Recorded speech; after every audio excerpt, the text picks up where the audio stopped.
What's up and welcome to Chris of Emery Animation. I'm Chris and today we're going to take a look at the animation of a cool game I recently played called Cult of the Lamb and even see if I can learn something by trying to replicate its cool animation style with some basic rigging of my own. Before we start, don't forget to come hang out on any of my future live streams where I both do live art sessions and play video games. And also, if you feel like you want to support what I do, you can consider joining this channel and get a bunch of perks such as access to live stream library, video end credit, and a bunch of other cool things.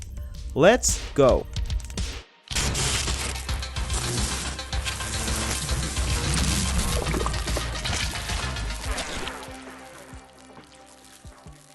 So Cult of the Lamb is a part roguelike, part management type game released last year in 2022 to pretty good reviews all across the board. Developed by Studio Massive Monster. In short, you play as a lamb tasked with forming and managing a cult, as well as going out on action-filled crusades in order to bring resources and new members back to your cult, as well as, of course, slaying bosses that unlock new crusades. So what about the art and animation of Cult of the Lamb? What immediately strikes you when jumping into the game is that we're dealing with this dark but cute art style of 2D objects placed in a 3D world, quite reminiscent of the one in the 2013 game Don't Starve. But what really stands out to me here is how everything got this vibe going. Like as if your main character is dancing in the middle and almost everything in its world, from camera shake all the way down to other characters and objects, is dancing with it. And this fun animated style runs through the entire game, from the forests of Darkwood and Anora to the darker Anchor Deep and spider-filled Silk Cradle. You meet plenty of cool characters, enemies, bosses, and even objects that all seem to vibe to the same song. And I must say, I really love this vibey animation as it brings a lot of character to the game and works really well with the cute and dark art style. If we zoom in a little bit on the main character's idle animation,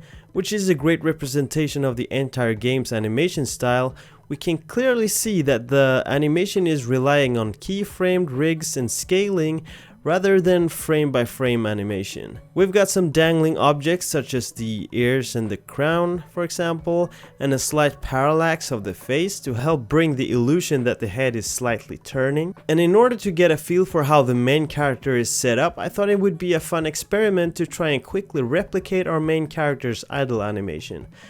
The goal here is not to just reference copy straight from the image, but rather just see if we can capture some of the cool vibe in a rough sketch style, looking at the gameplay idle loop and see how a character like this might be set up. So like I mentioned earlier, there's no doubt that we're dealing with rigged keyframe animation here, which is why there will be a lot of layers here, from arms and legs to cape and the little things moving independently on our lamb's head. After roughly sketching the parts, it's time to start rigging the character, and I am no rigging expert at all, but use the basic knowledge of Toon Boom Harmony that I know, using bone tools for the torso, arms and legs, and then something called envelope mode to rig the cape.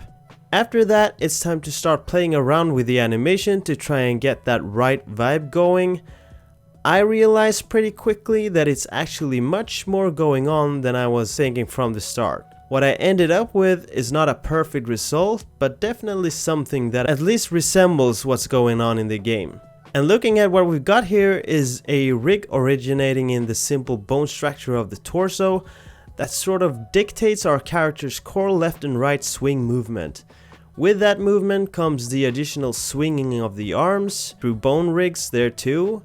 And same goes for the legs that got this animated bend to them. The legs are rigged in a way so they look planted firmly on the ground. I did screw up this in the beginning where the legs seem to roll on the ground, which screwed with the entire feeling. Looking at the cape, it moves as a reaction to the arms using the tool I mentioned earlier called envelope that helps me control and animate the shape edges of the object. And if we zoom in on the face, we have a slight parallax going on to give the impression of a minimal head turn.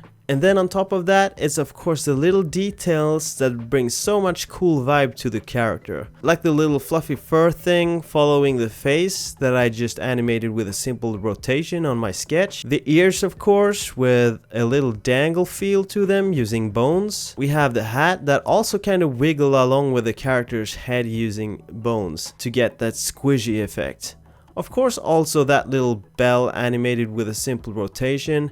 In general, I try to find the easiest solution to every problem, and if there's no need to rig with more bones, I of course try to avoid doing so. One thing I realized right now is I forgot the eye blinks, and by looking at the character in-game again, it once again shows how far the animators are willing to go in order to stay away from frame-by-frame solutions and simply animate it using scale in y-axis like this. There are instances in other games where I would call stuff like this lazy, but honestly in this case I feel it's a stylistic choice that works very well with the overall squishy vibe of the game's animation. Again, my sketch is far from perfect, some obvious proportional stuff, and I probably went too far with the face parallax. But I truly recommend the exercise of trying to capture movement from games in your own animation, as it forces you to analyze the different parts moving, and you also likely will get a grasp of the work that goes into game animation. Cult of the Lamb is a really cool looking game with a very distinct vibey cut out animation style that runs through every aspect of the game. Coming from someone who really praised the craft of frame by frame animation and the level of depth it brings, when cut out is used at length like this and really over the top, I truly appreciate what it brings. From cult management to action-filled crusades and intense boss fights, Cult of the Lamb was not only a joy for my eyes, but also a really fun experience from start to finish that I would recommend regardless if you're an animation nerd or not. Make sure to also check out the incredible 2D animated Cult of the Lamb teasers produced by Studio Half Giant, linked in the description.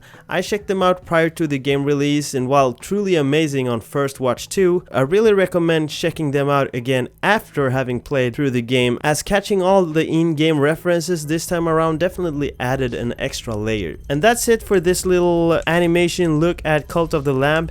Please let me know in the comments if you enjoy and want more videos like these. It's somewhat of an experiment for me, but something that's close to my heart, so I really wanted to just give it a go. Thank you so much for watching this far, and a special thanks of course goes out to the members of the Golden Skull Cult. See you next time.